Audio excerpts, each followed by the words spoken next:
Yo. No. No. I've got shit later. Um. mm, don't we have? Do we have team practice today? I mean, it's not like official, that's why. Because I have stuff to do. Oh, okay. Right. I can, if you want. I can't stream. I have no streaming capabilities.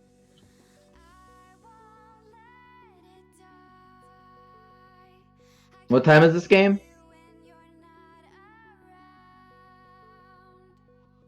Okay, so I'm in this game right now. I don't know for how much longer, but we're still in this game, so.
Yo, I made it. One time.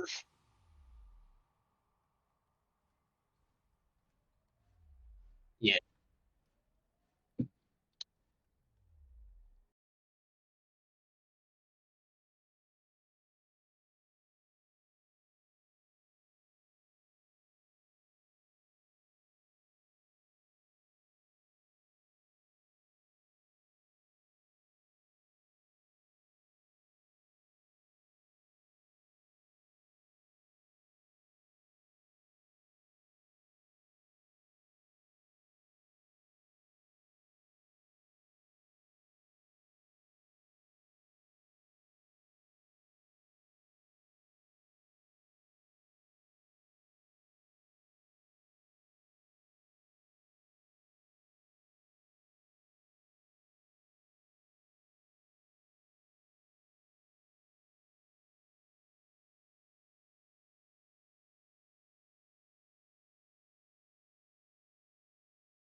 Welcome everyone to PMALCS Season 8 first match.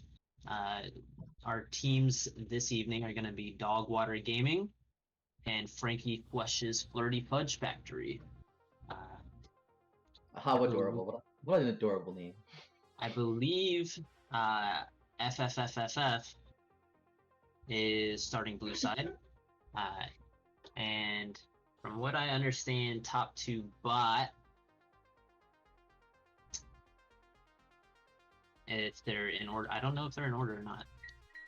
Well, anyways, what the roster says, in the top lane, Quick McSchmick, in the jungle, unfortunately not here at the moment. It's always, I think it's captain at the top, no, usually?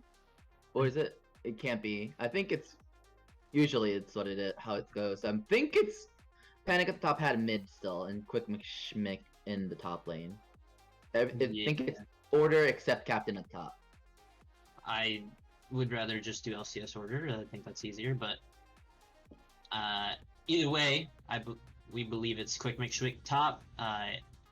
Unfortunately, not here at the moment. It would be Fudgy in the jungle, but they have Slaga Slosh at a sub for them. Panic at the top had Hat mid, Flirty 80 carry, and Gare Bear in the support role. And on the other side, for Dogwater Gaming, we have Big Diok Jimmy in the top lane. I don't believe he's here at the moment. So it looks like they're subbing in Murphy Rade for top lane. Magnificent is their jungler. Mid laner, Klugscheiser. 80 carry Bear Jr. and support Jishbox. Yes, I believe that is correct. So Hoagie, give me your 2 cents on each of these teams. I want to hear what you have to say. Well, since we're doing completely blind here. So yeah, that's true. So I think the way their win cons are going to be are a little bit like different. I think because like I know how Bear Juniors like to play usually. Bear Junior likes to make sure everybody has the correct resources to make sure everybody is strong, not just Bear Junior. I think that's their particular playstyle. Or at least I don't know if you agree with me, but I think that's how Bear Junior typically likes to play in his teams. Yeah, although I have not seen him 80 carry in a split since I've been here, so maybe things change. Maybe he's maybe he's playing for himself this split. And, you've got that Bear Junior Juicebox bot lane. Well, as an dominate everyone. As an 80 carry, I think that's very important to recognize too, is because like you have to, as an 80 carry player, at least in my opinion, you have to go like a little bit more selfish than usual. So we'll see that come out of Bear Jr. a little bit today. Well, I think FFFFF have more of like an even spread, especially towards a strong mid roam mid jungle combo can just make impact in the side lane. So I think that would be very good as well. Yeah. Well, the impact's gonna come from bot lane moving upwards. I feel like from Dogwater Gaming. So yeah, that's my perspective.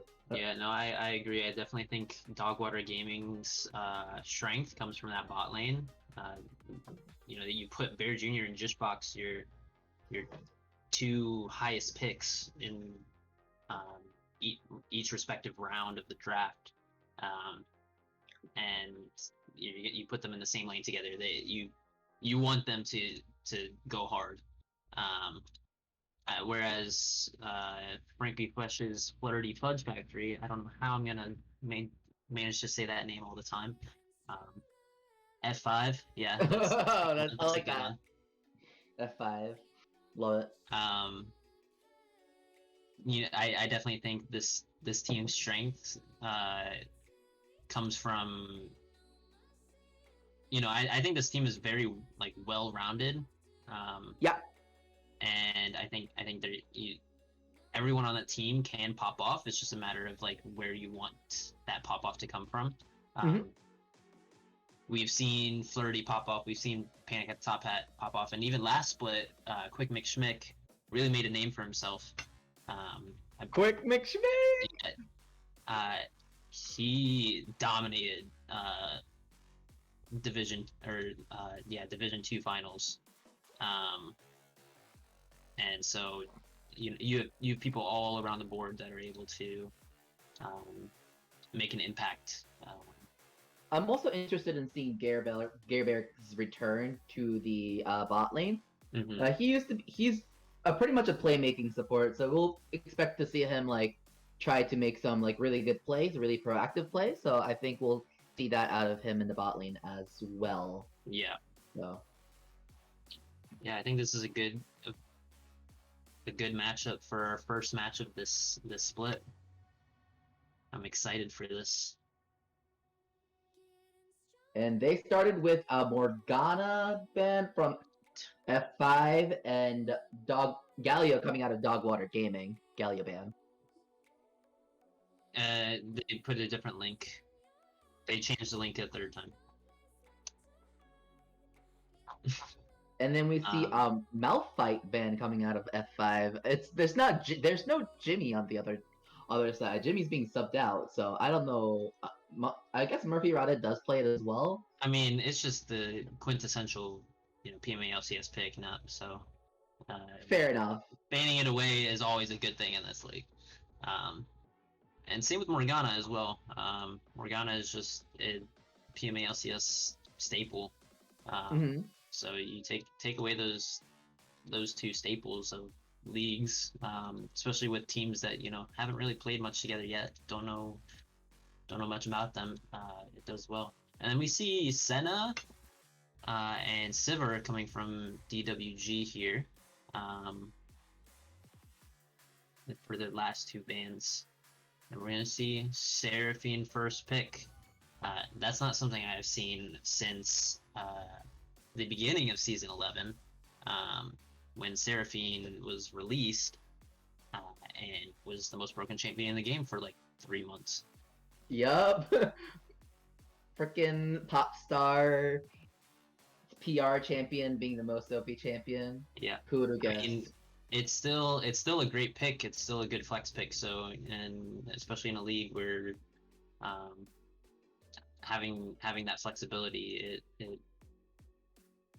it becomes a very strong pick. And we know PMALCS likes to play for team fights, and Seraphine is one of those champions that does really well in team fights. J4's Yasuo and coming out of Dogwater Gaming.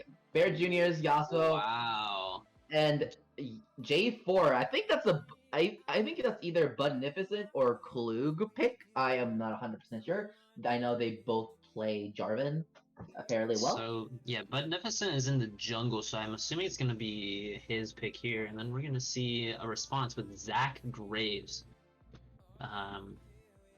I really like Graves right now, even after the nerf last patch. It didn't really do anything to his strength in lane, and we know that we've seen Frank grinding that champion in solo queue recently, so it's most likely going to be his Graves in the mid lane. Although I would have liked to see either the Graves or the Zac being held off for a second round, because now we know that Zac is in the jungle and then the Graves in the mid lane, and Seraphine is probably going bot lane as well. Yeah. And then we see the Braum pickup. Actually, Braum and Yasuo together are really good, I feel like, especially against champions like Seraphine, who cannot bounce through their wind walls, the bouncy ultimates. Yeah. No, I definitely think the Yasuo just insta-lock was a very good response to Seraphine, especially in the hands of Bear Jr. It's gonna be a rough time for her. And you've already got two knockups to go along with the Yasuo with the Jarvan and the Braum, and we know Braum is a Juicebox champion. He literally has an account named Braumbot, so he's got his one trick, and I feel like Dogwater Gaming is just they're in their comfort zone with all of these picks right now. And then we see a Gnar ban, which is actually a very smart ban against Dogwater Gaming, considering Murphy Raudet does play Gnar, and it's another source of knockup for the Yasuo. Yeah, and it's a safe blind pick top lane, so getting that out of the way it makes Dogwater Gaming think a little more about this R4 pick. And then we also see Mordekaiser and Mundo banned from DWG against F5. And those make sense against Quick McSchmick. That's what he was playing towards the end of last split. Like I said, he was dominating. But we're gonna see a Vel'Koz, and that's something I haven't seen in a long time, especially in the PMALCS. Pretty immobile, so you can exploit that. You can exploit that weakness. I feel like with Zac camping mid. However, I think Vel'Koz does provide a lot of pressure and lane priority against Graves, who has a set attack speed. Can't clear waves outside of the Q auto, while Vel'Koz can constantly wave clear with W, Q, whatever abilities. So I do really like the Alistar here, especially for Gerber. We know that's one of his staple picks. But I really like it into Yasuo, because the second Yasuo tries to go in, you can just headbutt him out, or you can pulverize and then get behind him and headbutt him into your turret. I think it's a really good lane counter to Yasuo, as well as teamfight counter, because if Yasuo pops his ult, you just headbutt him away, and then you keep yourself safe for a couple seconds. But we're gonna see TK. Thomas Kenchington coming out. The OP champion of Unbenched to Kench, the OP top laner pick. Yep, and that's gonna be Murphy Raudet on the Tom Kench piloting the Tom Kench there. And we didn't talk about the Urgot at all. But I mean that's another PMALCS standard. It's a good carry top laner for Quick McSchmick to get ahead. The only thing I'm worried about for the side of F5, I feel like they just lack damage right now. Like, sure, Graves can do a lot of damage, and but so can Urgot. into 3 tanks, it's gonna be a bit difficult, especially when if you're building full lethality. So we'll see what Panic at the Top Hat itemizes here. But other than Graves, and you did say Urgot, he can do a bit of damage, but he's more of like a bruiser. He's not gonna be one-shotting people carries or anything. I also, it's just a lack of AP damage at the moment. I do expect it to be AP Seraphine, but I think Seraphine has to build AP. I think she has to go like Leandry's route. Yeah, I think it's definitely a Leandry's angle for. Looks like Flirty is piloting the Seraphine. That's what it looks. But I honestly feel like Dogwater Gaming, all they have to do is optimize armor, and then it's like you can't die. Especially on a Tom Kench, with his just healing in general built into his kit, it's gonna be extremely hard to kill him. You're gonna have to gang up on him. And I just like the simplicity of the execution on Dogwater Gaming's comp. You got 5 knockups for Yasuo to work with. You have a really good team fight with Jarvan locking people in with the Cataclysm, as well as Vel'Koz ult coming down on top of that. So the life form disintegration ray. Yeah. Just melting through the Cataclysm. Yeah. I think the way that F5 wins this game is through the early game and through Slagaslash's pathing and his gank angles with his Zac pick.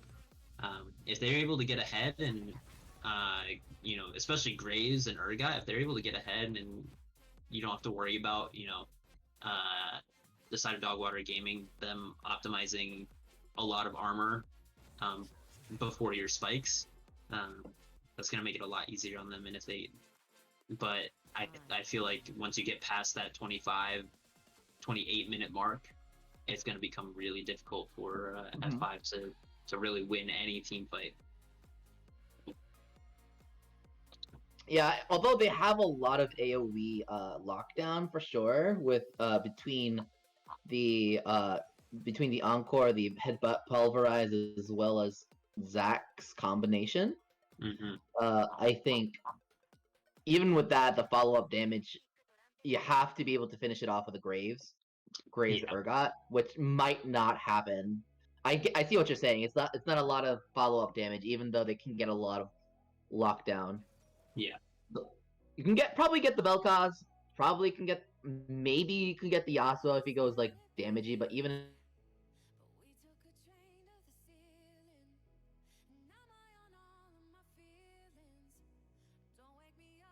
if you go like I shield mean, bow yeah, build, Yasuo's still. going to be going shield bow, and then probably an early. I would assume Bear Jr. is just gonna go like a third item, maybe even a second item. GA would be good into their team, Yeah. because it gives you that armor and that survivability in fights. And really, with the shield bow, you have enough damage and you have the innate healing, and it's gonna be just really hard to kill you, especially with the mobility that Yasuo has. Um, but yeah, F5 does have some good lockdown. So if you Mhm. can get onto this Vel'Koz and this Yasuo, it's gonna make their lives really difficult. Mhm. I think it ultimately comes out to how the early game plays out because you can theorize how their team fight's gonna go if they're even. Mm-hmm.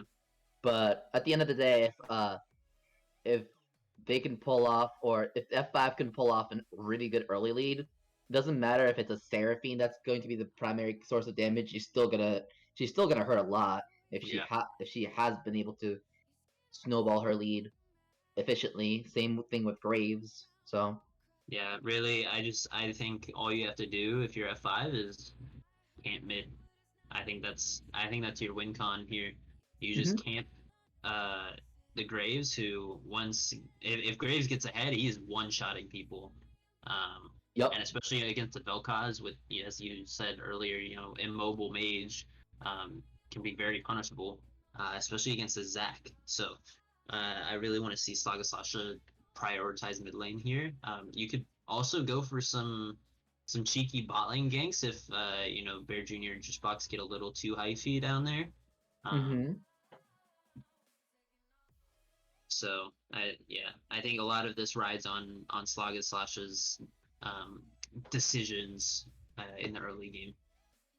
And Slugga Slasha, I think, is typically pretty good about making early proactive plays Yeah, in the jungle. So I think we can expect that out of Slugga Slasha for sure. yeah. It the issues that would arise if these ganks don't work out, and the side of Dogwater Gaming is just able to scale up um, and play for those team fights that we know they'll win later on. Um,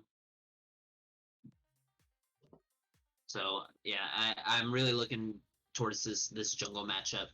If Budnificent is able to um, counteract these ganks from the Zac,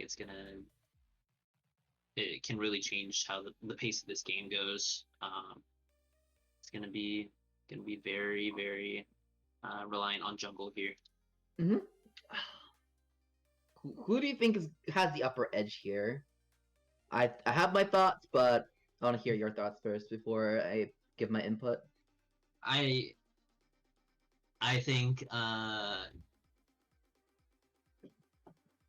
what do I think? I think that Dogwater Gaming is going to pull this off because of the fact that they have an easier to execute comp. We Hmm. know team fight comps, how reliable they are in PMALCS. And you've also got Bear Jr. on Yasuo. That's a win condition in itself. Um, so, yeah. My vote is going towards Dogwater Gaming here. Um, because, yeah, like I've said for the past 10 minutes, if this game goes past 25 minutes, it's kind of doomed for F5.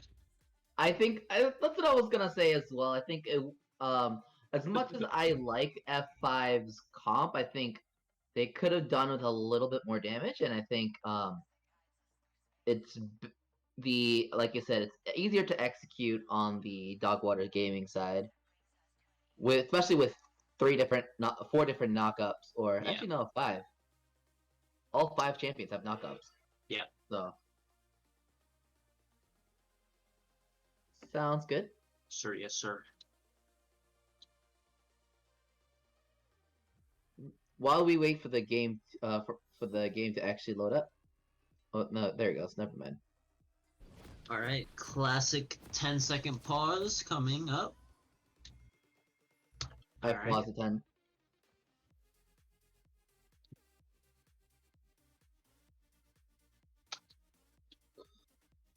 All right. Let's see. Let's see where everyone plans on going here. So far, looks like double 5-point. Yeah, that's what it looks like for sure. Are you Yeah. doing color or are you doing PvP? What would you prefer? Up to you. I'm fine with either as well. I'm more comfortable in color, so I'll do that. And I'll do PvP. Yep. Or you said color. You said you're doing color, right? Yes, I'm doing color. Okay, good. Glad we So- talked about this beforehand. Okay. It's very. It's okay. It's okay, Ryan. Okay. I forgive you. We love you. It's okay. While we're waiting for anything to happen, it's good to know that Bear Jr. actually opted for fleet footwork in this matchup, which is pretty good considering double range. Oh, not double range. Range melee versus double melee. Mm-hmm.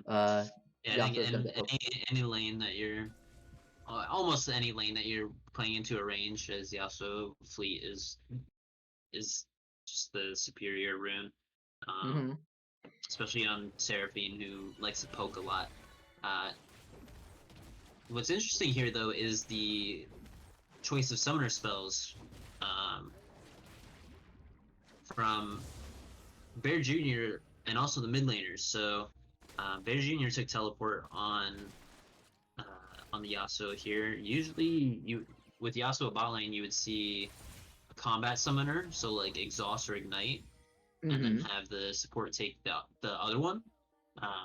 But I think it's really smart here in a Seraphine lane to just take teleport, because you're not really in any threat to die 2v2 to Seraphine Alistar. They don't have the damage early on to be able to kill you like that. No. I mean, as long as it's played correctly, everything is assumed that we're playing correctly here. See a little bit of an engage. Okay, yeah, just a little short trade here. They hit bot lane of Dogwater Gaming hit level 2 first, so they went in for the quick trade. But these mid laners here, they Panic at the top hat opted for ignite. He wanted to play as a kill lane here, but Klugscheiser saw that coming and took barrier. So some really smart summoner spell choices from Dogwater Gaming here.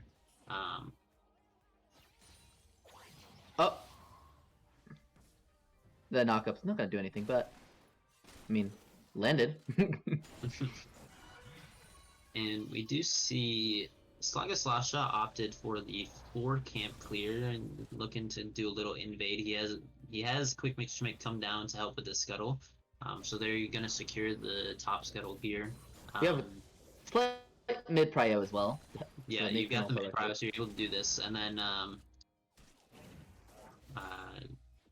the side of Dogwater Gaming, we see Buttonifcent. He went for the 5 camp with the Gromp, and Juicebox is gonna walk up to help secure this bottom scuttle. So both junglers got some scuttles, and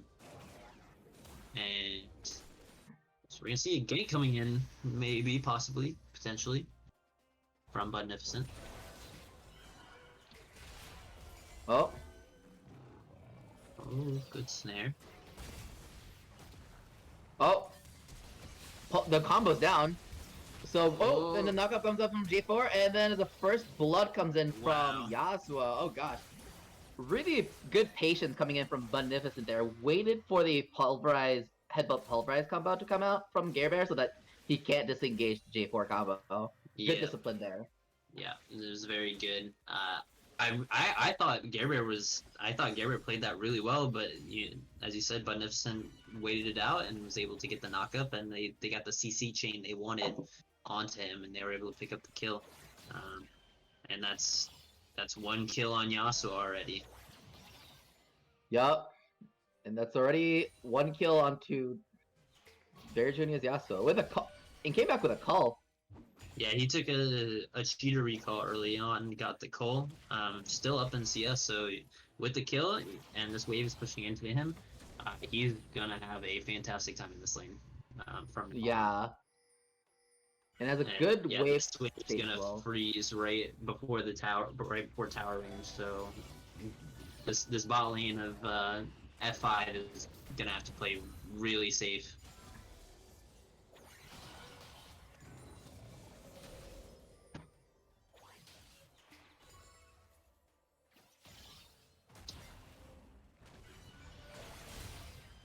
Oh, good Braum shield. Oh, that was a good headbutt. That was a knock up and the stun hits though. really good headbutt coming in from Gare Bear, but also really good Unbreakable coming out from Juicebox as well, with being able to block all of Seraphine's skills. If Seraphine cannot get her skills out, that lane is kind of has no damage. Yeah, and Dogwater Gaming, they're gonna look for the dragon here. It's gonna be an early mountain dragon. Doesn't do much right now, but it will be good later on for when they start building resistances. Just doesn't have much use early on. It only gives, I believe, 6% armor and magic resist. So without any actual stats, it makes it a little difficult. See Flash coming in.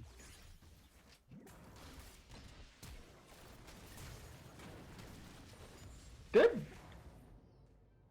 What was that called again? That Tom Abyssal Voyage. thingy. But good use of that. A good use of Abyssal Voyage, yeah. To get out of that situation. Got out of it scot-free without even burning Flash. Yeah, and both Quick McSchmick and Panic at the Top Hat burned all of their summoners. Well, obviously not the teleport, but you're not going to use teleport in that situation. But all the summoners down for nothing. Murphy Rodette literally just walked out. So that's a lot of resources burned to try and kill this Tahm Kench, and nothing came of it. And so already we're seeing the side of F5 fall behind a little bit in the early game that we thought they would be a little more ahead in pre-game during the draft. It is a little bit more even towards the mid lane, I think. Pretty good. Oh! Ooh, really good disengage from Gare Bear. Yeah, not quite level 6 yet, so couldn't bring out the last breath. But no, they're just looking for these short trades. Oh! Good response from Beneficent. Good flag and drag. Yeah, and that's 3 flashes blown from F5 in the top lane. For Murphy Rodette on this Thomas Kenchington, the unkillable. The unkillable Thomas Kenchington. Yeah, and I mean, they've burned so many resources to try to kill this Tahm Kench, and nothing's coming of it. And the stupid catfish. He's gonna look for a little bit of an engage here. You're not gonna quite find anything, but the bait possibly. Oh, we're waiting. We're seeing Slaga Slasha waiting in the corner. Good counter gank coming in from Slaga Slasha, possibly. Oh, the fear. Really good counter gank coming in from Slaga Slasha. Baited him into Zach's position, and then we get the kill coming out from Slaga Slasha. Disintegration rate comes out of him. Klugscheißer a little late. Oh. Pops the Klugscheißer flashes in for the auto and kills them, and almost kills the Zack as well. Almost got the bot blob, but not quite there. And then we see the ult come out, but oh my god, but blocked by Unbreakable. They have double walls. Unbreakable and the Wind Wall block the Seraphine ult. That is massive coming in from the bot lane. I didn't even think about the fact that they have two projectile stoppers on the side of Dogwater Gaming. That like really negates Seraphine's team fight. And the left comes out from Yasuo, instantly exhausted from Gare Bear. Good exhaust coming out from Gare Bear, stops the kill. Yeah, and I mean you'll take that as Bear Jr. You get the exhaust out from Gare Bear, your ult's gonna be back up before that, and you can look for an engage once you take a reset and you're back in the 2v2 lane. I actually do not know the cooldown of Last Breath. Early on, I believe it's 80 seconds. Still nothing compared to exhaust, for sure. Yeah, exactly. And like as we see already, it's already halfway back to the cooldown's already halfway up. So, but we do see that the next dragon is going to be a Cloud Drake. It's going to spawn in 40 seconds. The side of Dogwater Gaming is already setting up. Oh, engage. Oh, good engage coming in from Gare Bear. Oh my gosh, finds a good double beat drop. Good response coming in from Klugscheißer. Gets a triple kill out of the frickin' laser. Oh my gosh. Oh, TPD coming in. I don't know about this one. Klugscheißer gets basically a quadra kill out of this little corridor play here. Unofficial quad for Klugscheißer here, and I mean, Dogwater Gaming there was no contest in that fight whatsoever. Like I said, when you have your team together, it's really hard to lose these fights, and especially with no Seraphine ult, it makes it even more difficult. And everyone on the side of Dogwater Gaming had their ults up, and that was without Murphy Rodette. He's been top lane this entire time. So just a clean 5 for 0 for Dogwater Gaming, and I mean they're ahead 2.5k now with 2 dragons. Klugscheißer, excuse me, just picked up his Luden's Tempest, as it's called now. So that's a huge power spike for him. He's going to be extremely strong on this Vel'Koz. And you know, we were a little worried about the Vel'Koz pick early on in the game, but now he's 5-0. So yeah, he's very really well played from him. He's very patient with his abilities and his positioning, which is very good for a mobile mage like a Vel'Koz.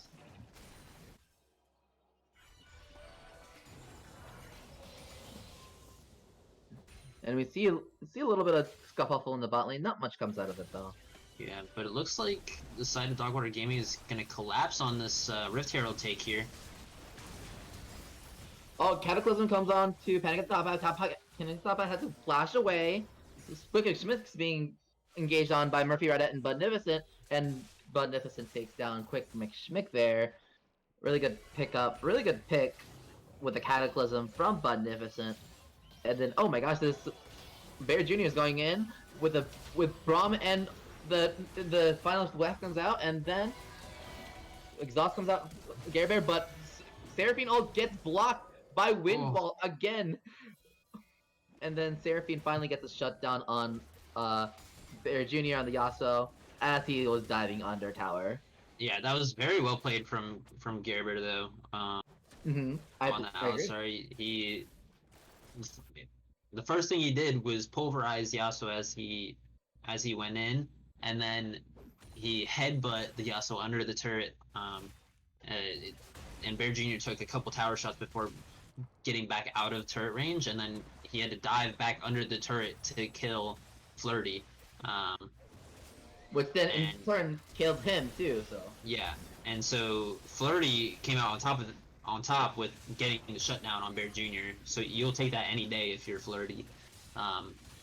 So little hyphy from Bear Jr. Like we said, if they get a little too hyphy in this lane, it can spell bad Backfire. news.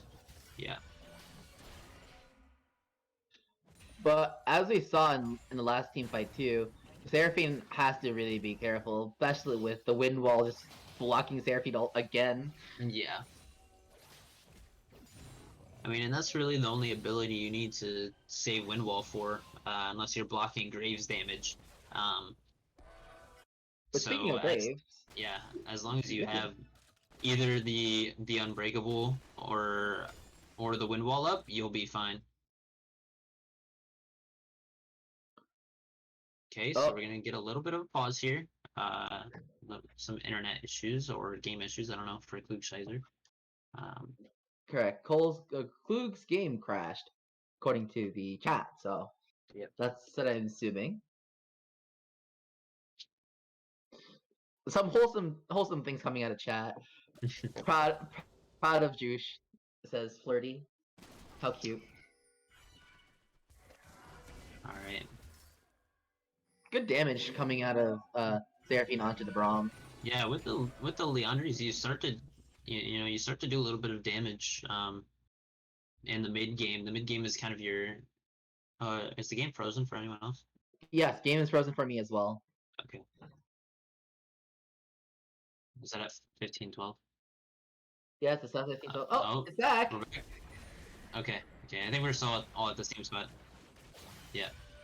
But yeah, as I was saying, the Seraphine's, big spikes come in the mid game. She's not really a late game carry. Her damage shows up in the mid game with the Leandries and the other item spikes. Oh, Graves is also sitting in the back as well, looking to dive this. Oh, And then it's gonna be a big fight. Oh my gosh, like a huge knockup coming up from Flaga Slash, but the wind wall blocks Flirty's encore again, and the last breath comes out of the Yasuo, and then gets eaten, and then he just moves a lot. The Yasuo just moves a lot. My head is dizzy. Yeah, the only one falling there is Beneficent. And this is again while Klugscheiser is, in mid lane, he's farming, getting some towers. Oh, that was huge from Slasher there. That was a really good pick, especially with this dragon coming up in 20 seconds. You should be able to secure this while the Yasuo is dead. Yeah, really good pickup coming out from Flaga Slasher. Really, and showing good prowess on the champion. So. Yeah. So they're gonna get control of the river here. So you're gonna go ahead and start up the dragon. Yasuo's still dead for a couple more seconds. But he does have TP, so he can come out out onto the map. Care Bear is doing a good job zoning the enemy, while the rest of the team is doing dragon. Yep, they're gonna finish it. The TP's coming in, so they're looking to fight.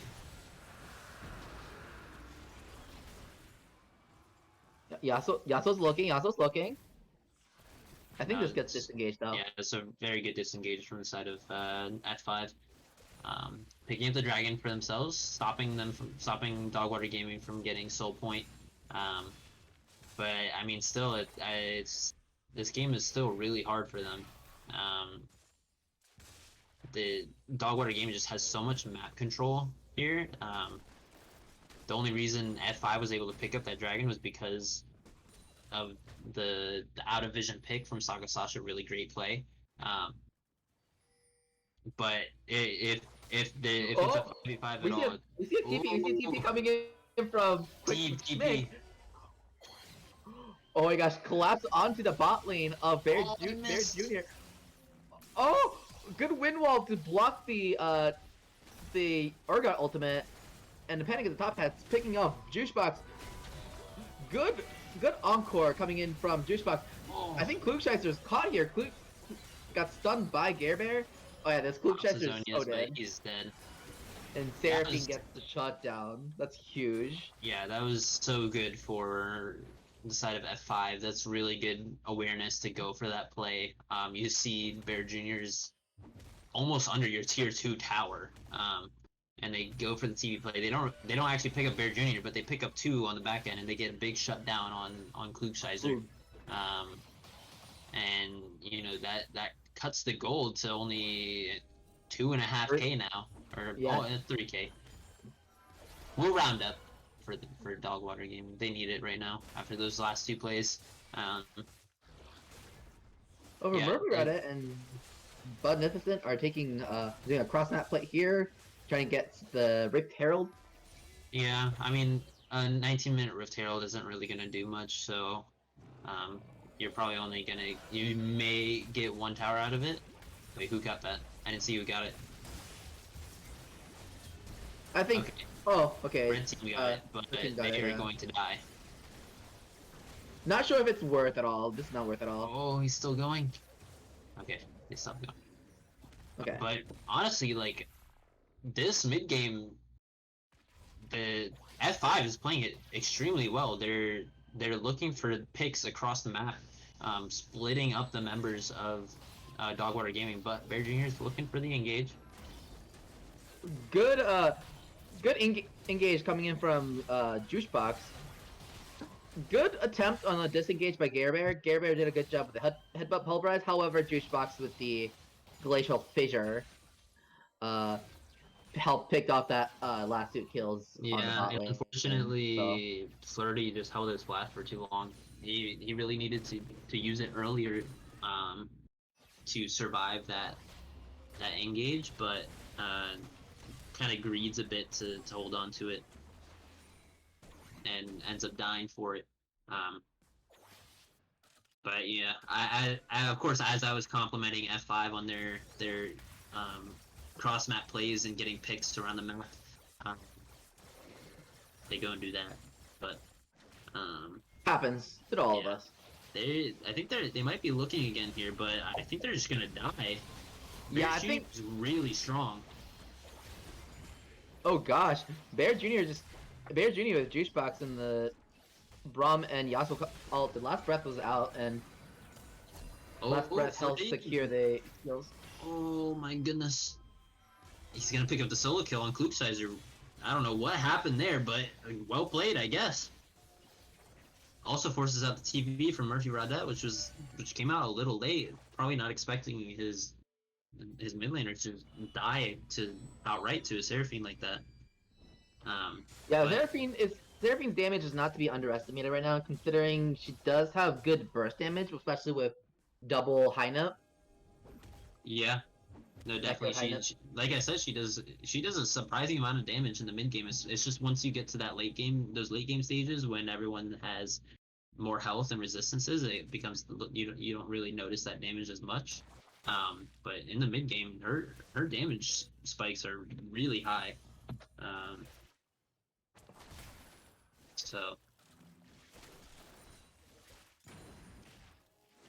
yeah, just well done from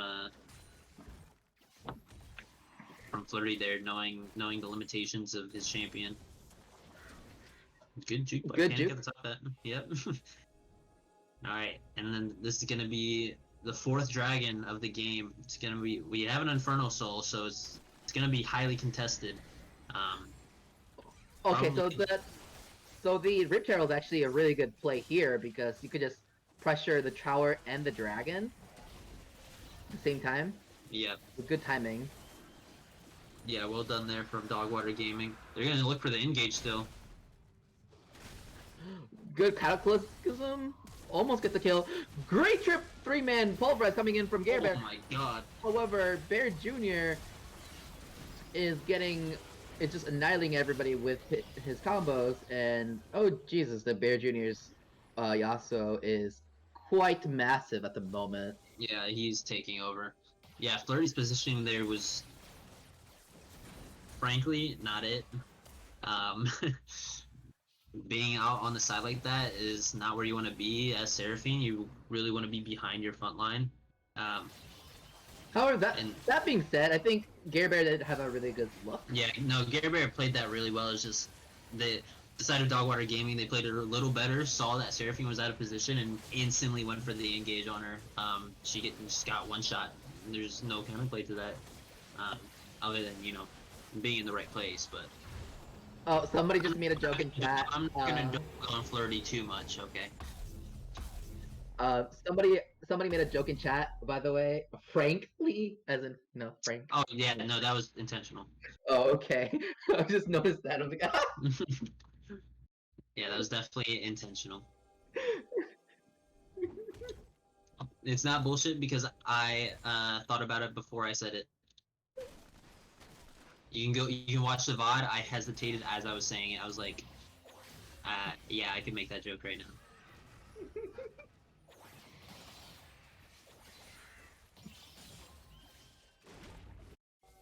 Alright, but the side of Dogwater Gaming, now 6K ahead, which I believe is the largest lead of the game that they've had after picking up the Baron. They're on Soul Point. They're in the driver's seat, and Hoagie, we're 20 seconds away from 25 minutes, and you know what I said before the game started. Oh, yep, I do remember. this If is where goes Dogwater past 25 minutes, it's just over for F5. because Dogwater Gaming will have a lot more damage. Yeah. At this point, everyone on side of Dogwater Gaming, besides Juicebox, has 2 items. I mean, even Juicebox is almost on that second item. See an engage coming out though. Oh no, Juicebox blocks the encore again. Don't tell me he gets out. He gets out. Oh my god. The frickin' blast cones. And this, like, I just feels like every fight that Dogwater Gaming takes, they're down a man and someone's split pushing, but they still win the fight anyways. But honestly, they weren't supposed to win that fight, but it just ended up working out that way.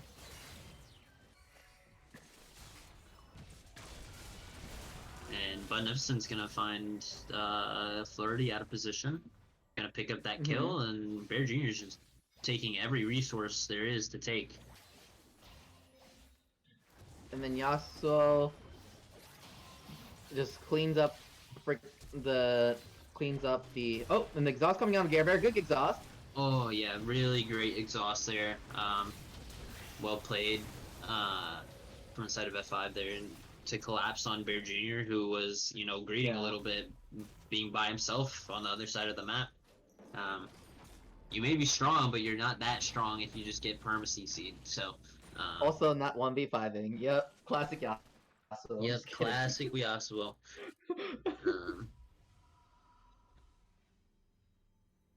But yeah, this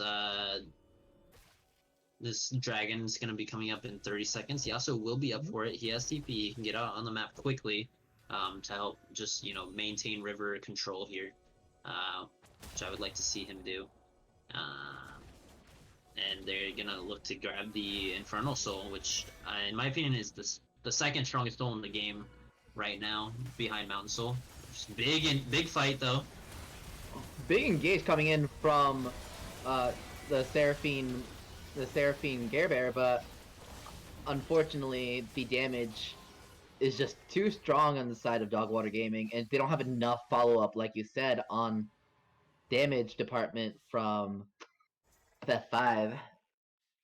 Yeah, the Dogwater Gaming just instantly turns that fight, and it just makes it really hard for them to play the game. And they don't even need to grab soul. They're just gonna go for the end after picking up 4. Yeah. And that's gonna be a game 1 victory for Dogwater Gaming. Yeah. I think they had a really good idea.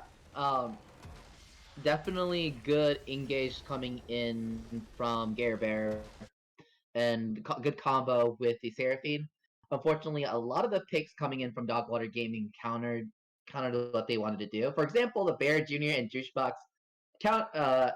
blocking the Encore. Therefore, Seraphine's major damage CC is just negated entirely, which very unfortunate. But yeah, Yeah, that was a good game one from both sides. Dogwater Gaming got ahead early on, but we saw F5 pull it back a little bit. mm-hmm. But it just got to a point where Yasuo was too strong to deal with. And yeah, the spot lane of Dogwater Gaming is going to be scary for sure.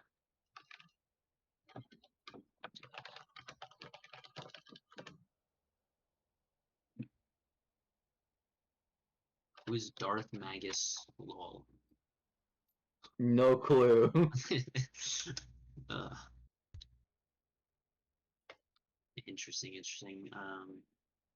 Well, I need someone to hop up so I can hop down into spectator here. Yeah. I also need. Do we have a MVP poll coming up? Should I make it? I got it. I know how to do it. It's It's okay. I just a got straw you. pool. Yeah, it's just a straw pool. Sounds good. Strawpoll.me, by the way, if you're looking to make your own straw polls on whatever you want. Straw poll. Okay. Straw paw. So let me just pull it up. So, um,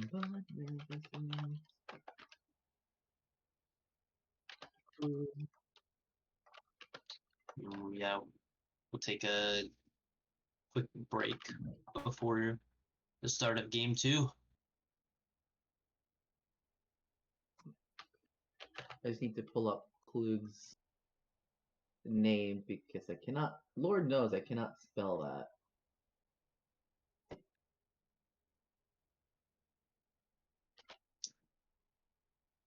We'll be right back. We'll send out the straw poll in the chat. Take a look out for it. We'll be back in a couple minutes for of game 2 draft.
And welcome back to game number 2 of our first series of this PMALCS Season 8 split of F5 versus Dogwater Gaming. Frankie Flesh's Blurry Fudge Factory, I should say. Make sure everybody votes in the new straw poll that I have posted, because the old one apparently does not show the poll results, and that's quite unfortunate. So yeah, just vote on the new one, please. Thank you. Yes, vote on the new straw poll. On the one that says .com, not .me. Yeah, let's get our game 1 MVP. And honestly, it looks like it's going to be Juicebox by a landslide. So, I think we can consider that game 1 MVP for Juicebox. And that is well deserved. That he played very, very well. Not just in lane, but outside of lane, blocking a lot of important skills with the Unbreakable, as well as good ult for the re-engage. And we see the and he just played consistently well all throughout the game. Didn't get picked ever. He had one death, but that was in a team fight that they had lost. And yes, we have the draft up. Dogwater Gaming now on blue side. F5 on red side. Oh, excuse me. And we're gonna see first ban Senna against Flirty here. Flirty is originally is mainly a support main, although can play a lot of other roles. But I think Senna provides everything that the support mains want on an AD carry champion, so I think that's a really good ban. And I can't see the. And Braum respect ban. Braum first ban here from F5. Quick adaptation for the game 2 draft here, as well as the TK. So they're just gonna get rid of pretty much all of Dogwater Gaming's comp right away. And then we see a Galio ban. And an Alistar ban coming up from Dogwater Gaming. Big respects to Bear, who did play extremely well last game. I will give a shout out to Bear. Played a really good Alistar game there. Saved as many people as he could. Is just at Bear Jr. had gotten so far ahead, it was really hard to keep him in check. And then we see Morgana coming out from F5. And I'm interested to see what Dogwater Gaming picks up with their first pick on blue side here.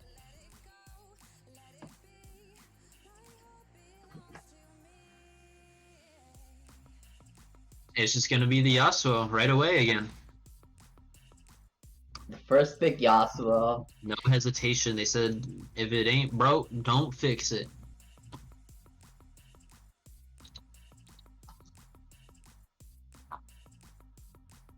We'll see what they pick into that. I think that's actually a lot better scenario, I think, for F5 if they're gonna let the Yasuo through.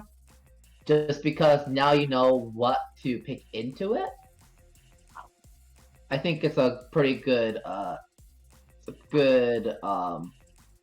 Ezreal Nautilus angle. It could be a good Nautilus angle here. It could also be a good Janna if he plays with Janna. Carrick is also not bad.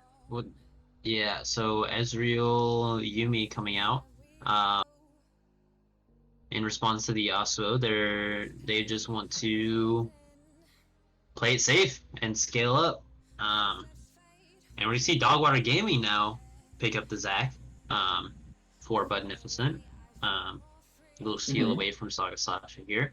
Another knock up for Bear Jr. And I'm starting to see a pattern with Dogwater Gaming's draft. Pick Yasuo and then 5 knockups. Yeah, Nautilus is coming out. Yep, another knock-up composition for Yasuo. Yeah, and honestly, Oh, it's yes, awesome. gonna be extremely hard for Ezreal Yumi. Yeah, Nautilus, even though Ezreal does indeed have the arcane shift, you still can't escape from the depth charge. Yeah, the Death Charge is gonna follow you, and then Yasuo is gonna follow you even further. So, yeah, that's gonna be a little bit of a rough. And Sejuani coming out for Slaga Slasha here. Big frontline tank into the jungle. Some good CC to lock down Yasuo. But I honestly like already it's like it looks like it's gonna be a repeat of last game. Yeah, except with a Nautilus, like it's even better for Yasuo setup, especially with Zac too. I think it's a little scary on Dogwater Gaming side. Yeah.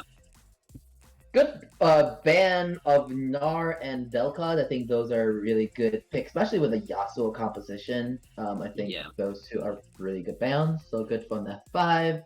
And there's the Mordekaiser ban, who can just ult the Yasuo and have him not interact with the rest of the map or rest of the team. So that's a good ban.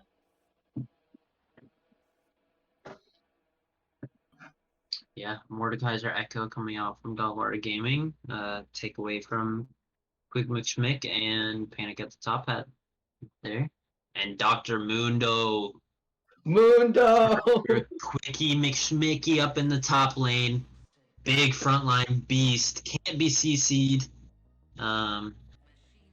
Looking to just run him down. That's exciting.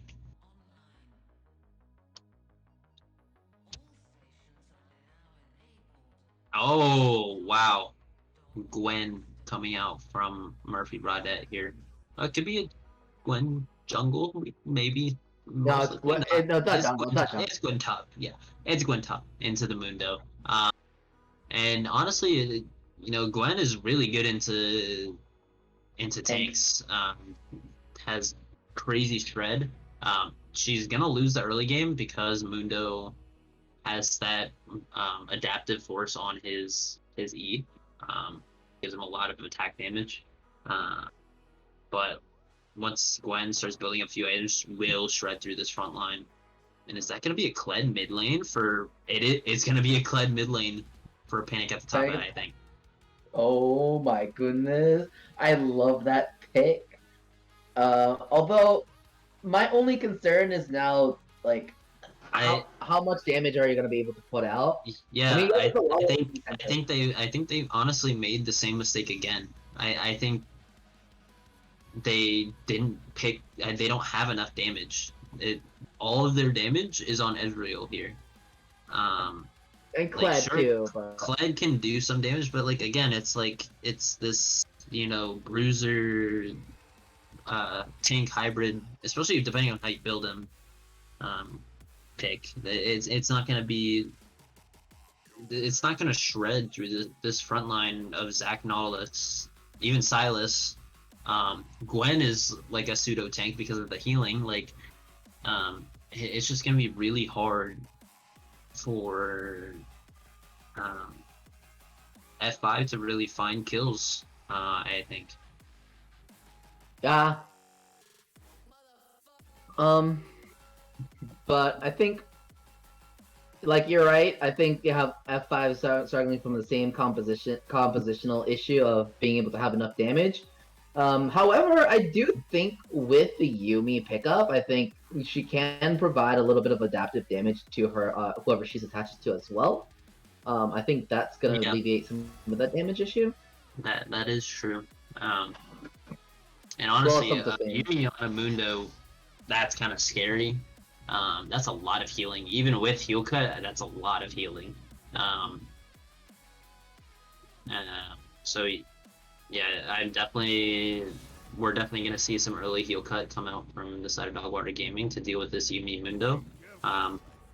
See if they optimize correctly here.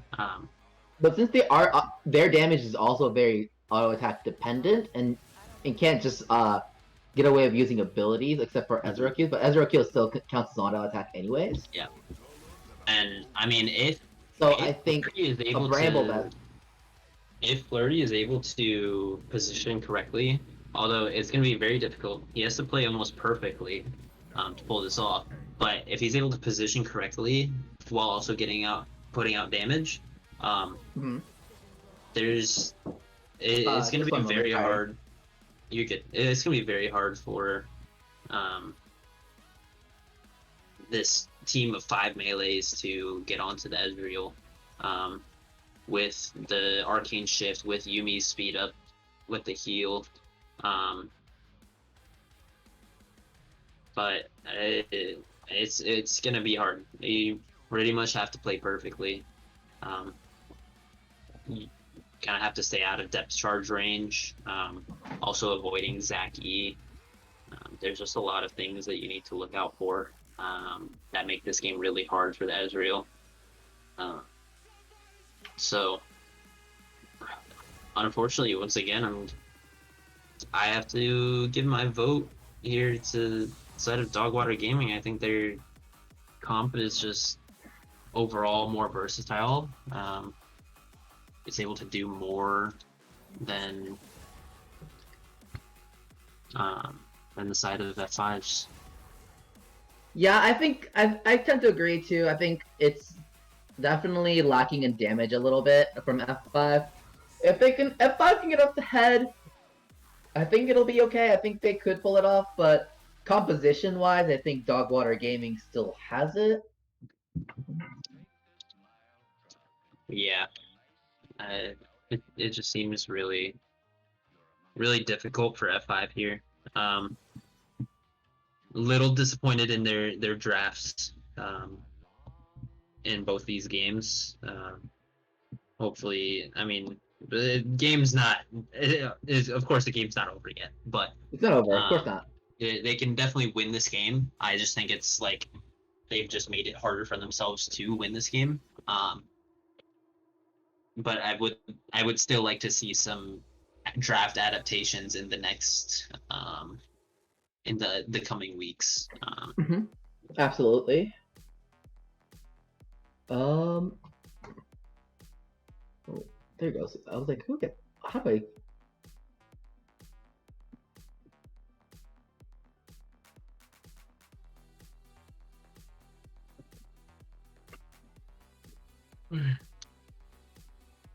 Right. The prediction is up on the chat, so make sure you vote. I don't see the prediction. Where is it? I did not close the last prediction. Did anyone close the last prediction? I didn't even make. I don't even know how to make it, so it's definitely not me. Where is? You have to close it, I think, or something. I don't know. I've never had a prediction before. You're not a mod. I'm not a mod either, so none of us are mods. Yeah. No, Ryan is a mod.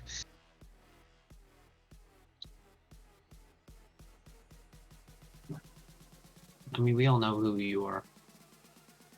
We all know you suck at your job. Give him a break. We love you, Ubu. Oh well. Everyone's great. We love PMALCS. We love this. We love the camaraderie. Ubu. Oh well. You're closing it? Yeah. PWG.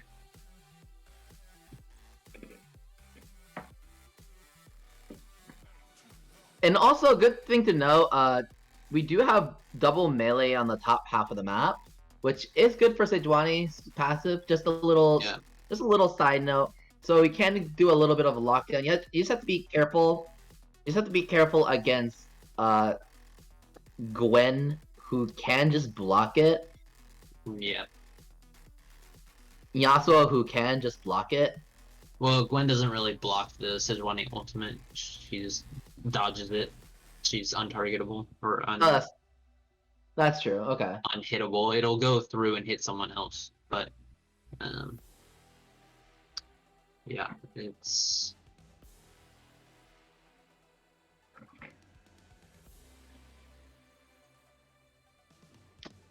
So all I need to say is not me because I'm not a mod. Haha. you are right. Cornstar is the villain. I'm the villain in question. That's me. Always I- has been. Can I can I be the hero of the story? Yeah, you be I the mean, hero. it's my Yeah, I name, mean, so ha. yeah, exactly. It's in my name. Ha. Fred, this is game 2 of Dogwater versus Frankie Flesh's Flirty Fudge Factory. I need to memorize that name so I can just say it off the top of my head. Oh wait, Frank's team's not even on Discord. They went to their private Discord. I don't know. No, they don't have a Discord channel. Just period. Wait, what? Look, they don't have Wait. their own Discord channel. Is it invisible? No.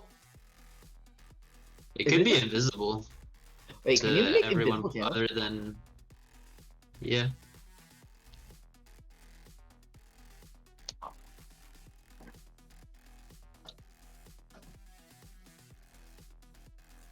Yeah. Yeah, no, it's Oh. just invisible to everyone else. They really want to keep their practices secret. Wow, they're going hard.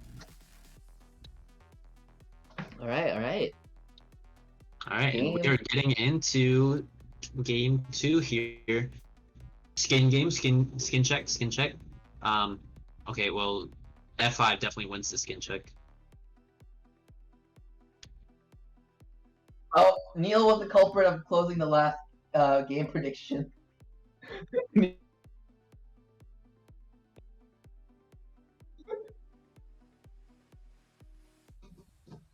Okay. The classic 10-second pause.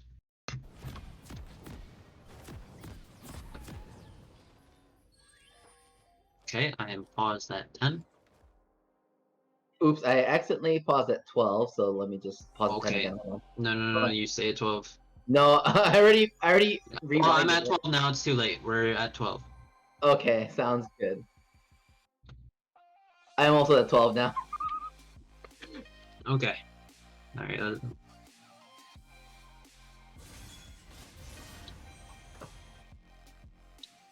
Flirty, starting with that level 7 mastery of Flash. Let's go. that's what we like to see.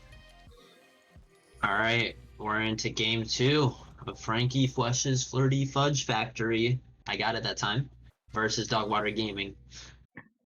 And we're gonna see a little bit of aggression coming out from Panic at the top hat. It doesn't see Klug in this bush, so they know he's there. They could look to go. I think they're calling over Juicebox with on the Nautilus to. Yeah, he's coming over. They're gonna look to engage on him here. Oh no!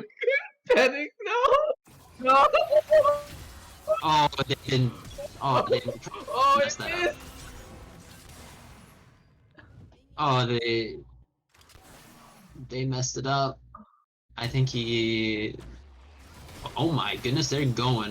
All right, Juicebox missed 2 hooks already. FF.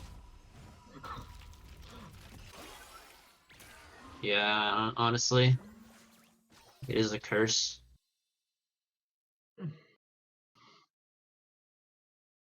All right, well, Klug, yeah, back. Klug back and Back. got a Sapphire Crystal plus a pot.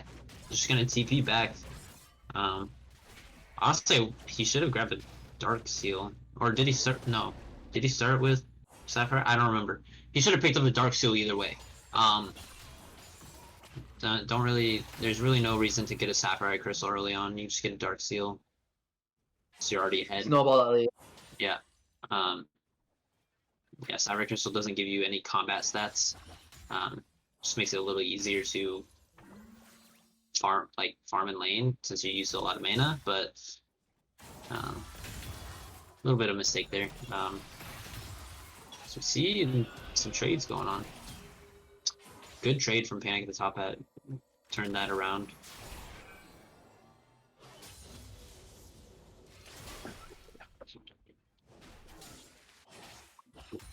And the pink ward. And the pink ward is already gone.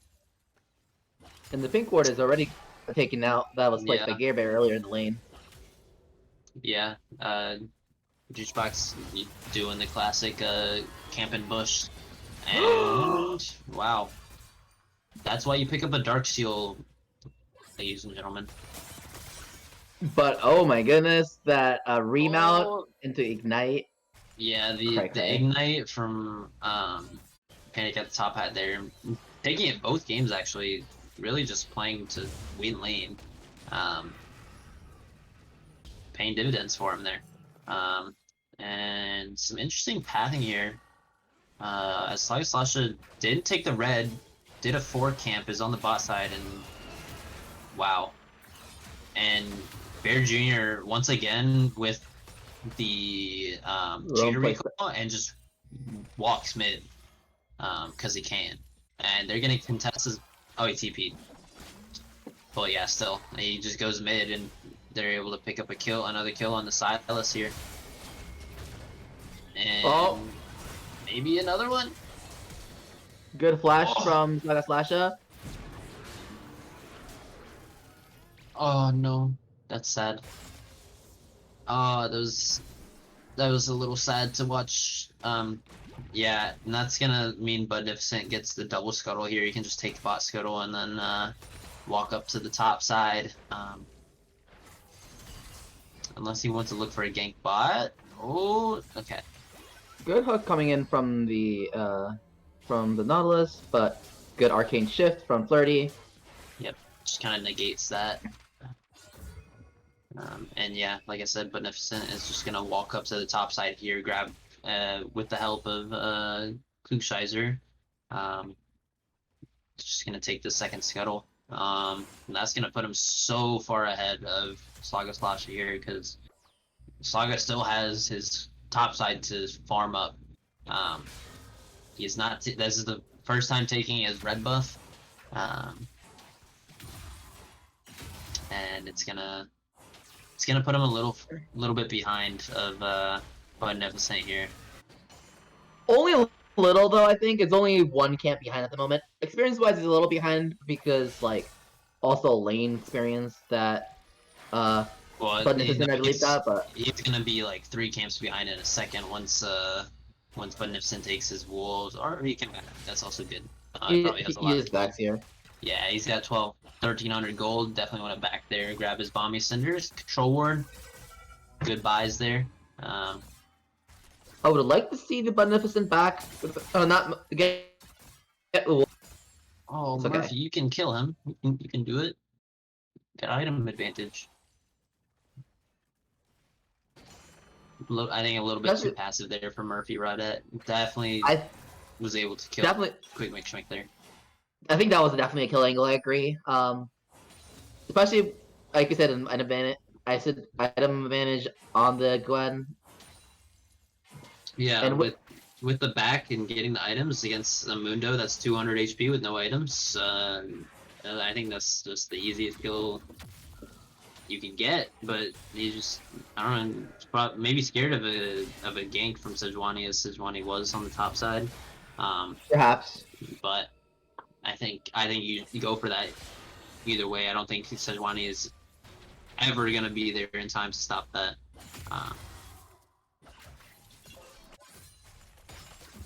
Oh, Bear Trap and Rope actually lands. Yeah, and Dogwater Gaming gonna pick up the first dragon of the game in game 2, like they did in game 1. Ooh, really good snip coming in from Murphy Redette to get a good chunk of damage onto Quick Schmidt. Yeah, the true damage portion too. Oh, he's gonna go for the all-in, although Quick Schmidt has ult.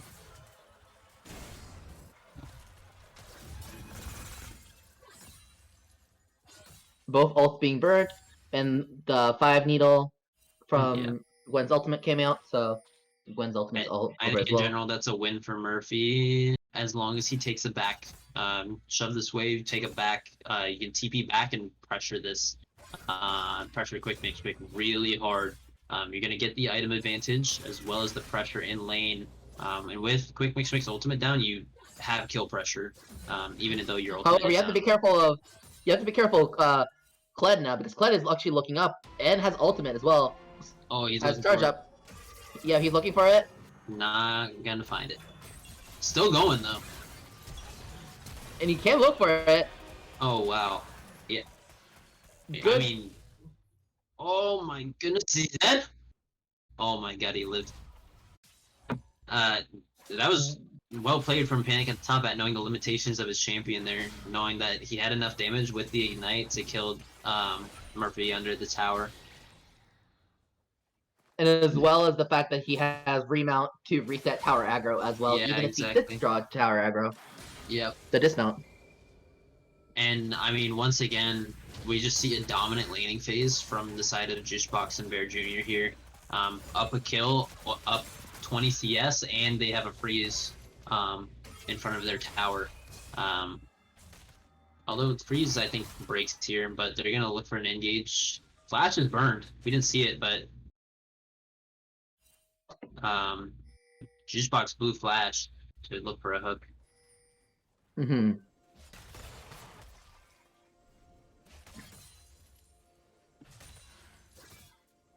I mean, but still, like, Bear Jr. 65 CS to 38. That's a massive lead. Oh, they're gonna look for the dive here. Yeah, Good temp from Buddy. Yeah, Mundo just too too fast to catch up to there with the boots. And I mean, There's a Panic. trade mini. Oh no. Oh, Yumi can't read this. Yeah, Yumi's just dead. Yumi can't attach too. Yeah, once you get CC'd and when you're unattached, you cannot attach back for another 6 seconds. Nope. So they good job punishing that from. Oh, but good gank from Sasha. He comes in, picks up a return kill onto Hoopsizer. And before Gerber died in the bot lane, I was gonna say Panic at the top end is playing this lane super well, given the start that he had, dying and his lane opponent getting the kill. He found a solo kill as well as roamed for a couple more. So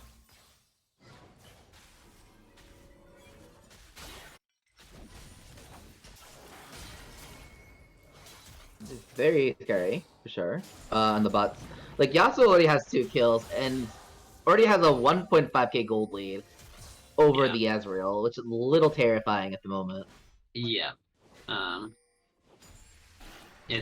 mean, it's honestly just looking like a repeat of last game. The Yasuo just is so far ahead that you can't deal with him because you don't have the damage to actually kill him.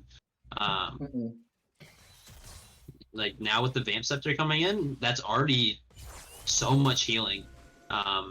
Especially this time opting for the Conqueror instead of Fleet. That's just so much healing early on. Against a team that's lacking damage. Sure, if you can CC him, you can get the kill. That's if you can CC him, because he has Wind Wall to block a Sejuani ultimate or a Yuumi ultimate, or anything of the such. In this team composition, I would love to see Gerber go Moonstone into Chemtech Putrefier, so that it opens up for Flirty and Tank of Top Hat to get as much damage as possible without having to spend money on Griossoon. Yeah, if Gerber is able picks up the Chemtech Putrefier, that makes it a lot easier for Flirty. Oh wow. They're just gonna catch out Murphy there. After they get the Herald, they're gonna drop it up top lane and probably pick up the tower. Yeah, really good roaming coming in from Panic at the top hat on the Kled mid here. I think Kled is going to be the difference maker in this lane game possibly. Yeah, Kled is so far ahead right now. He's completed boost. He's about to pick up a Gore Drinker off this back. 4-2-0, nice. 420. Has good CS. Like he is the highest gold in the game at the moment. Even higher than Yasuo. Never mind. Yasuo once again has the highest gold in the game. And we see the power of the Yasuo pick. Yeah. Bear Jr. Yasuo. Yeah, very interesting choice to just leave it up again. Maybe F5 didn't think he was going to blind pick it first pick, even though. Yeah, I think they thought they would be able to counter it. Yeah. They might have thought they would be able to counter it, especially because they have a triple melee Sejuani comp. And that was a Yumi ult coming in from Klugscheißer. Oh man. A good depth charge, good depth charge. Good depth charge to disengage. Yep. And Murphy is hovering over here. Good hook coming in from Juicebox, but the perfect dismount prevents this hook from going completed. Oh, this fight could go either way. Some missed abilities coming out. Yasuo isn't there though, so I don't know. I think Panic at the Top has about to dismount here or remount here. I think they win this trade. Oh, and they're going for the dive here. Yep. Klugscheißer CP's back. Bought some items, but yeah, they're not gonna be able to pick up anything. Panic at the Top just tanks the tower again, dismounts again, and is able to walk it out. Really good use of the remount dismount coming in from Pled here is very well played. Yeah, Panic at the Top really showing his knowledge of his champion here. Is the second strongest member on the team. However, Dogwater Game also needs to not just like cannot pick fights, especially with Panic Top Hat on the enemy team without the Yasuo. They need the Yasuo in order to have that fight. What we didn't see while all that was happening was Yasuo completely zone Ezreal off of the waves and just take a tower by himself with full plates, plus first tower. He's almost already at a point where he's gonna flame Horizon the Ezreal. It's only 15 minutes in. He has a full Kraken Slayer, Zeal, and Vamp Scepter with tier 2 boots. He's almost 2,000 gold higher than Kled. That's that gives anyone a kind of comparison here as to the strength of these members here. That is absolutely terrifying. Oh, and they're looking for 3-P. Good escape coming in from Murphy Raudet. Yeah, Murphy Raudet just needs to hang tight for a little bit. It's okay. Yeah, he is playing weak side this game, but he has good farm. He's actually up in CS. But Panic at the Top, you do not win this. Oh, but Bear Jr.'s caught out. Never mind, you do win this. Good bait from Panic at the Top, man.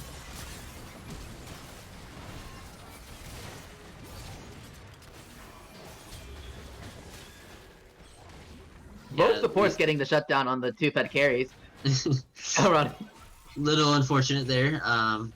Definitely want the shutdowns going on to your other members. However, I think a kill on Yumi is better than kill on the Nautilus, just because, at least in my opinion, because Enchanter itemizations can help your carries augment their damage as well. I mean, Future Fire, Moonstone, really good augmentation for the carries, while Nautilus itemizations are just a little bit more frontline, I guess.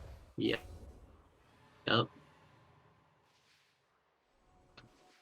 And kind of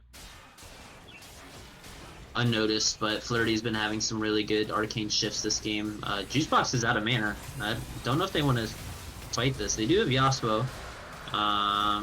Good win wall. Against all 5 members, I don't know if that's what you want. Oh, Wow, and Panic at the top hat pretty much just solos the Yasuo there. I guess, you know, maybe I underestimated Kled. Also, he got an ignite off, Yeah, the Ignite does a lot of work against Yasuo with the which Conquer does plus reduce Advanced the Scepter. healing from Yeah, Yasuo, so that helps, I think. yeah, definitely. And yeah, they're gonna look for this second Rift Herald. And Oh, wait, hopefully the they Johnny can... just stole the dragon. I didn't even I see just that. realized they stole the they stole the dragon with the Sejuani ult. Huh. So that's just like an all-out win from F5. Oh, and the re-engage my coming in. God. Oh, Bear but Jr.'s here now. Oh my god. Double last breath. Oh my gosh! It takes down the the Mundo and the Kled. That's huge for them. Oh gosh. I don't think they can. Oh no. Yumi gets caught out as well from Juicebox's hook. Oh dear lord. Yeah, and pretty much everything that F5 worked for is down the drain again. And Yasuo is just fighting. gonna walk down. Oh, good flash. You're still dead though. If Sorry, Flirty's still dead. Just who they died to is the question at that point. Yeah, maybe you could have given it to Zach. I don't think it really matters. It's still a kill. And it's still not good for you. Yeah, this is gonna be a tough one for F5 to come back from. I think they have a lot better of a chance considering this Kled is very ahead. So like they still have a chance here, I think. They just have to really like play around the pick potential of the Kled ultimate. I mean, to And then be clap honest. his Oh well, if Beard Jr. is gonna go in by himself, but he does have backup. Yeah, to be honest, I think this game is over. I don't see a way you can kill Yasuo unless he is by himself. So really all Bear Jr. has to do is stick with one or two members of his team. Oh, and Klugscheißer just took the blue buff too. That's very unfortunate for Flirty. Is Flirty gonna pick? Nope, doesn't want to go too deep. Smart decision from Flirty, even though he had the chance to kill. And Dogwater Gaming just gonna start up the Baron just because they can. Yeah, I mean, honestly. On the bright side, though, we do see the. Sorry, go ahead. So yes, this game does look incredibly bleak for F5. However, with the and we see a fight going on here with the Yumi ult started. Panic top hat gets Klugscheißer.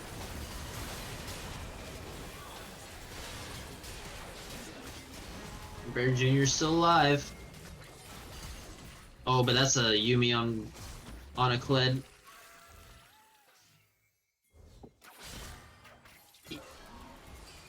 I think Kled wins this actually. Oh yeah, Kled definitely wins this. Oh no! Oh! Juicebox is here to save the day. Oh! Bear Jr.'s minions to work with.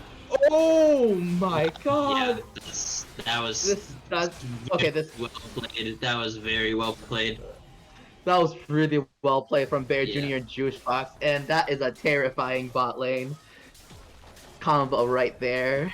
I mean, honestly, you just can't play that better if you're Bear Jr.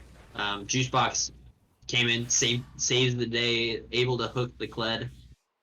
Clutch moment. And of course, Bear Jr. has enough damage plus healing to deal with the Kled here, who doesn't have any armor. And that Yasuo has IE and Bork. Plus Kraken, obviously. So, Yeah, tanks aren't really even a thing to him anymore. Nope. Mm-mm. Tanks just don't exist. They're about as squishy as every other member. So, yeah, at this point, Dogwater Gaming is 9,000 gold ahead. It seems so hard for F5 to come back here, especially when your Ezreal is 0-3. Like that was your win con, was having Ezreal be even or ahead, and it is Well, the able to damage scale up and pump out damage late in the game. But yeah, Barry Jr. is at a point where he can. does have Thunder. But yeah, you're right. Yeah, Barry Jr. is at a point where he can 1v3 probably. Yeah, 3 probably. Yeah. Yeah, I mean, we're gonna see here as Mundo with the Yumi is coming over. Maybe nope, they're gonna collapse on the main members. I think this is a smarter idea. But you're also by yourself. You have no backup from your team. Oh, unfortunate. And Yasuo wind wall with the freaking. Yep. And gets a huge last whisper. Final breath. Yeah, and that's probably gonna be I game. think- They should be able to just walk down mid and end the game here. That's what I think too. I think. Yeah, 15, 2, and 3 on the Yasuo, 2, 0, 15 on the Nautilus. And you know, unsung hero here, Beneficent, 2, 1, and 14. Found some really good engages, some good dives in the bot lane to get this Yasuo ahead. Yeah.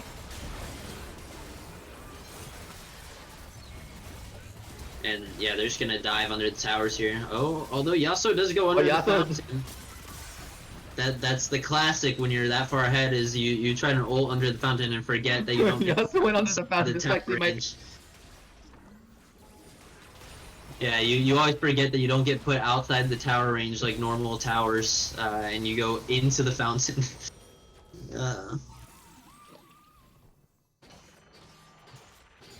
I think with the gold too. I think you. Go ahead. Me now giver for the rest of the team. Although we already see the fact that Yumi has the Putrefier means Kled doesn't have to build Grievous soon, even though he already has Bear Trap on the rope. And Flirty definitely doesn't have to buy Grievous soon, and he doesn't have the money to do so, so that's actually really good for him. Yeah, So, and they do live. I think that's the other day.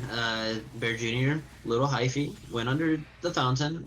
Can't win against fountain, unless you rise, where you can ult 1,000 minions into the fountain. But 1,000 minions. yeah, That sounds so funny. yeah. I mean, that's really the only way you can dive fountain without dying instantly. Because minions actually take priority from the fountain over champions, even if you're doing damage. What? That's so stupid. Yeah.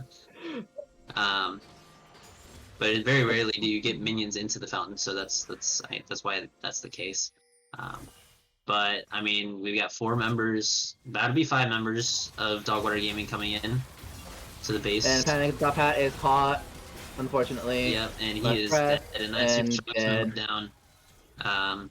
And unless they pull off a miracle here, that's a game.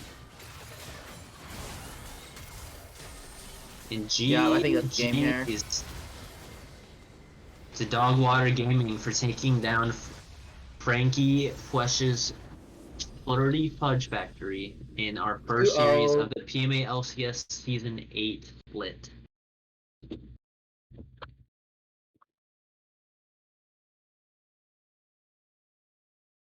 Gaming. Alright.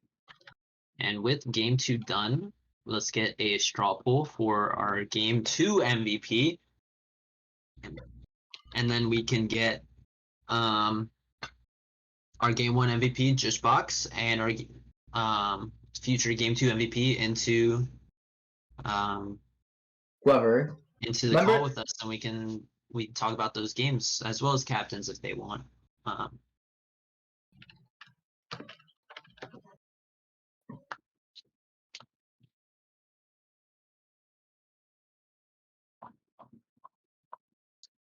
So Hoagie, who's your MVP for that game?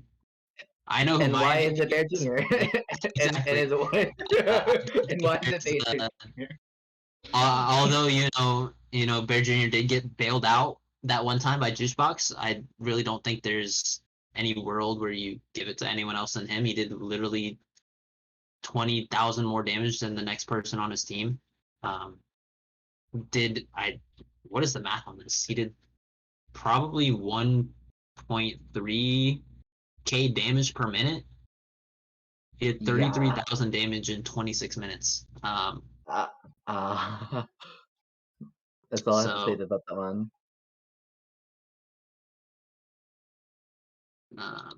That was absolutely terrifying to look at. yeah, that was just like utter domination from the side From of Bear Dogwater Jr. Game. and Gaming's bot lane in general. Wait, Ryan, you got to use the other site for the straw poll. That one isn't working right now.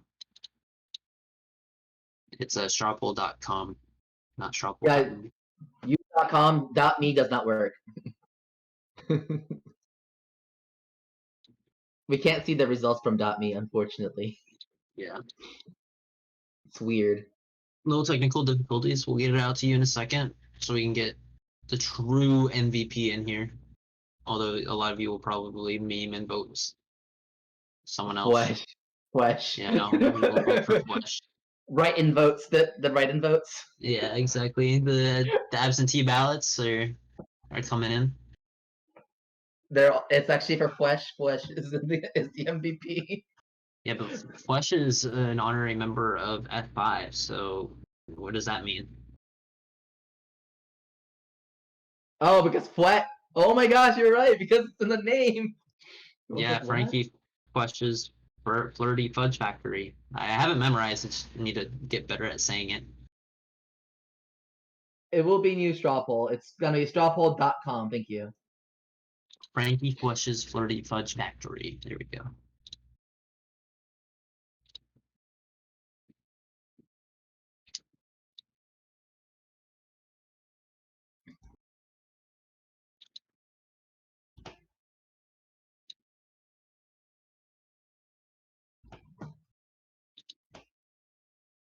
All right.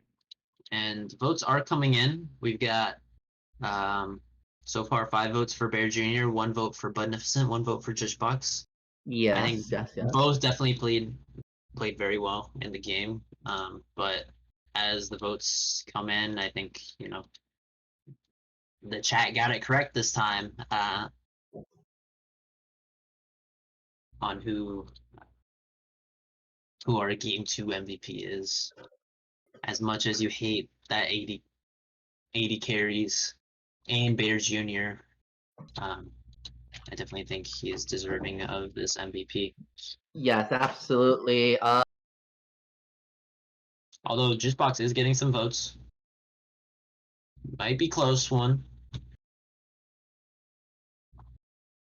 We'll close it. We'll close the straw poll in a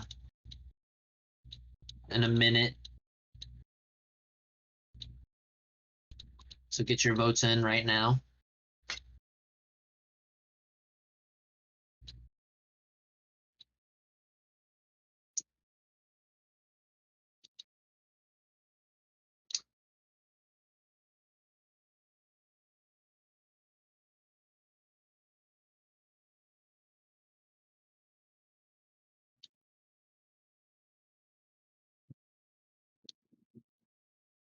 All right.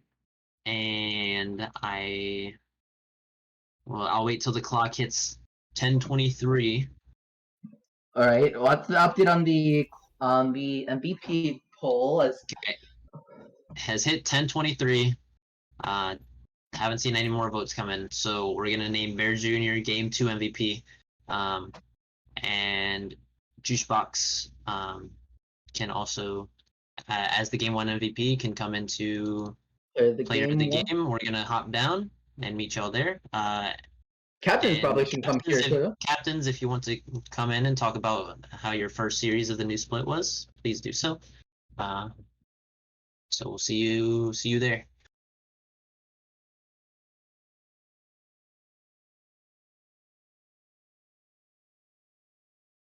Yo.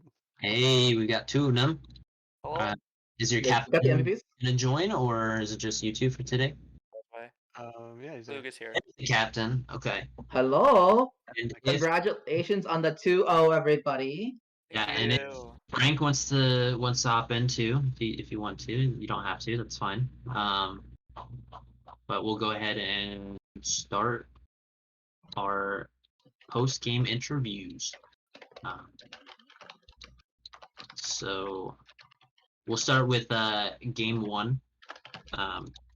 You guys pulled out the your two main champions in the bot lane, Yasuo and Braum.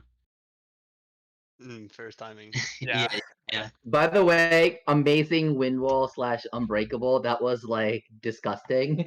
Yeah. So Juicebox, how did it feel to play Braum? I know this is the first time playing that champion. Never. I've never played the champ in my life. It's. I mean, I always like playing the champion too. As soon as they locked in Seraphine, we weren't calling for it. I mean, it's always like an option because I can play it. I feel comfortable playing it in pretty much everything. But as soon as we saw the Seraphine go up, I was like, okay, save Braum for third pick. Save Braum for third pick so we can see what the rest of the team is. But if that's going bot lane, then that's in either as either like an AD position, AP carry position, or as the support. Like it's gonna be successful into it. The Yasuo is open, and Yasuo Braum is also a really solid lane. Yeah. And it synergizes really well with the knockup and then with the CC that Braum provides as well with the passive. For sure. And the slow. It works really well with Yasuo. So we saw the opportunity. The Alistar was a little worrying because Alistar kind of allows for a lot of disengage from that combo, and Gerber played it really well. Yeah, he was always He played headbutting it me really into well, the tower. very like accurate with timing for when he needed to go in with his combos. And we saw you guys ban it in game 2, so definitely paying respects to Gabriel's performance in game 1. Oh yeah, he's very solid on the champion. And so we just were able to find opportunities where we could to whittle them down. We got a solid CS advantage, a solid XP advantage, and then we were able to translate that into aggression, and then having plays from other parts of the map as well help support that. And then some roaming, having a huge basically quadra kill for Cole. Early in that game, like helped snowball, helped get us ahead, and helped allow for us to progress in the early parts of the game. Yeah, and I did want to talk to Klusheiser here, Mr. Captain of the team. How did it feel going into your I want to know like how you felt coming into the match as well as like how you felt during the games and your overall thoughts on your first series as a team. Yeah, coming into the match, I think the team felt fairly confident, even though we only had our first official team practice yesterday. But recent is good. Yeah. I knew that playing Vel'Koz, like the squid, is stupid easy to gank. So it was like constantly, how safe can I play this? which you did a really good job of, because we talked about that pick actually being very immobile and being very exploitable pick, because you could just dive as like Zach or J4 or whatever. You could just like dive that champion over and over again, and then Vel'Koz just sitting there. Like, what the frick am I supposed to do? I can't move. So no, but you played the lane well. You maintained even. I believe you were like pretty much even CS that entire lane phase. And you picked up that as Josh said, the unofficial quadra in the around Dragon Pit. The moment for me that even like out feeling of doing it was the double blast cone escape Oh yeah. Oh I my was- god, I we was were dead. dying after You that should one. not have lived there. It made me very upset. Why But is there a blast gun there? because it's Infernal map, that's why. Oh, okay. Yeah. That's But yeah, awesome. And then the man himself, Bear Jr., got Yasuo both games. Maybe a little bit of a draft troll from F5. We will never know. You Yeah, can't be it's- having that. Can't be having that. No, but I want to hear I your mean- thoughts on your performance and that hard carry, especially the hard carry performance in game 2, and what you were thinking as that was going on. Well, I didn't even feel like I did too many. Like, I didn't do anything flashy or anything. You know, just maybe like one escape or here and there. But like Yeah. that was it for that part. Like, but the whole team just felt like we were doing our job correctly. Mhm. Like holding freezes, like playing around one objective at a time or maybe a couple. But Yeah.